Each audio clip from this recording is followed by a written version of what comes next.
सिलीगुड़ी में कैसे रुकेंगी school bus दुर्घटनाएं। नमस्कार, मैं रियांशी और आप देख रहे हैं खबर समय। सिलीगुड़ी में जब भी कोई स्कूल बस दुर्घटना होती है तब पुलिस प्रशासन हरकत में आता है। नए सिरे से स्कूल बस परिचालन नियमों की विवेचना की जाती है और आवश्यकता के अनुसार कुछ नए नियम भी जोड़े जाते हैं। स्कूल प्रबंधन और स्कूल बस चालकों को प्रशासन की ओर से चेतावनी जारी की जाती है कि अगर नियम तोड़े गए तो होगी कार्रवाई और फिर कागजी कार्रवाई पूरी करने के बाद बैठक समाप्त हो जाती है। सिलीगुड़ी में पिछले कई सालों में यही देखा गया है।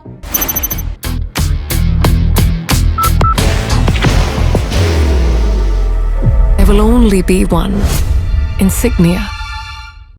जब तक दुर्घटना को अभिभावक भुला नहीं देते तब तक पुलिस प्रशासन भी कुछ इस तरह से अपना कार्य कर रहा होता है, जैसे सड़क दुर्घटना रोकने के लिए दृढ़ संकल्पित हो, फिर धीरे धीरे प्रशासन की ढिलाई और स्कूल बस चालकों की लापरवाही सामने आती है। सिलीगुड़ी में केवल स्कूल बस परिचालन ही नहीं, अतिक्रमण से लेकर अवैध टोटों की धरपकड़, निर्माण और सभी क्षेत्रों में ऐसा ही देखा जाता है।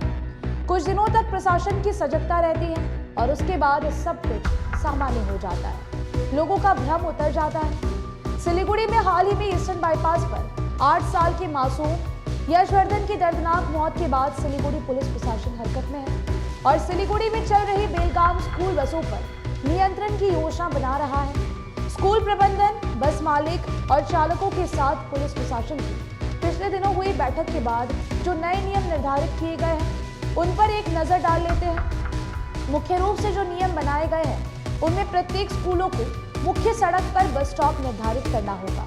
बड़ी बसें गली मोहल्ले में नहीं जाएंगी।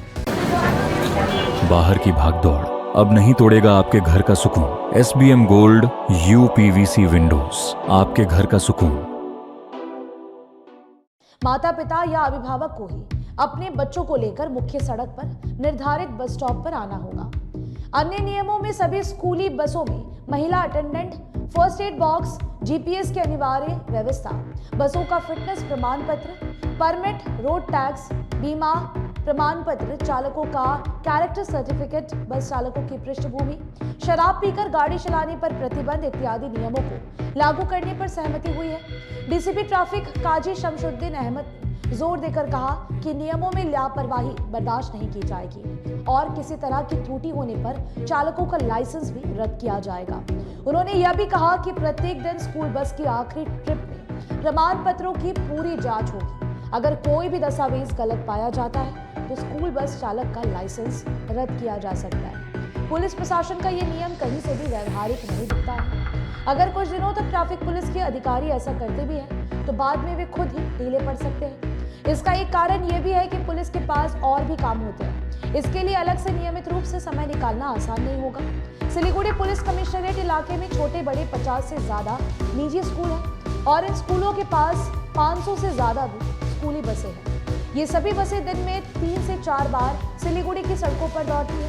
ट्रैफिक पुलिस स्कूल बस का साइन बोर्ड देखकर उस तरह से सजगता नहीं दिखाती जिस तरह से अन्य सामान्य बस देखकर सजग होती है। कई बार तो ऐसा भी होता है कि स्कूल बसों के चालक व्यस्त ट्रैफिक से बचने के लिए शॉर्टकट मार्ग को ही अपना लेते हैं, तब भी ट्रैफिक पुलिस चुपचाप रह जाती है। इसीलिए जरूरी है कि सामान्य बसों की तरह स्कूल बसों से भी नियमों का पालन करवाने के लिए ट्रैफिक पुलिस मुस्तैदी दिखाए। स्कूल बस चालकों पर बेलगाम होकर गाड़ी चलाने का आमतौर पर आरोप लगता है और ये कोई गलत आरोप भी नहीं है। कई बार तो बस चालक रोड सिग्नल की भी परवाह नहीं करते हैं। ऐसे में दुर्घटनाएं होना स्वाभाविक है। इसीलिए ट्रैफिक पुलिस के साथ साथ स्कूल प्रबंधन की भी सबसे बड़ी जिम्मेदारी है कि स्कूल बस चलाने की जिम्मेदारी ऐसे हाथों में दी जाए जो अनुभवी हो, यानी कि एक्सपीरियंस्ड हो और जिनकी पृष्ठभूमि बैकग्राउंड बेदाग हो। चालक पीते नहीं हो, कम से कम स्कूल के समय वे शराब से दूर रहे, ये सुनिश्चित किया जाना चाहिए। परंतु बहुत कम ऐसे स्कूल हैं जो ये सब देखते हैं, ये सब डेटा तैयार रखते हैं। उन्हें तो सिर्फ कम वेतन में ड्राइवर नियुक्त करने से मतलब होता है। सिलीगुड़ी के अभिभावक स्कूल देखकर बच्चों को दाखिला दिला देते हैं। उन्हें इस बात से कोई मतलब नहीं होता कि उनके बच्चों को लाने ले जाने वाली बसें अच्छी हालत में है या नहीं और बस चालक प्रमाणित है या नहीं।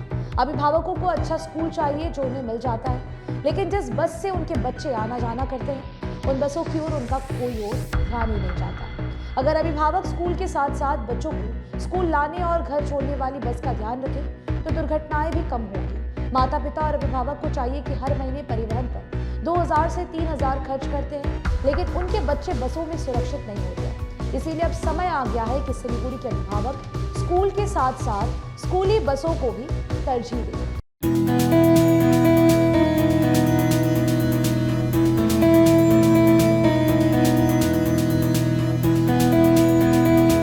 एडमिशन के समय ही स्कूल प्रबंधन को अपनी बात स्पष्ट रूप से समझा दें कि बच्चों की सुरक्षा से जुड़े मुद्दों पर कोई समझौता नहीं होगा।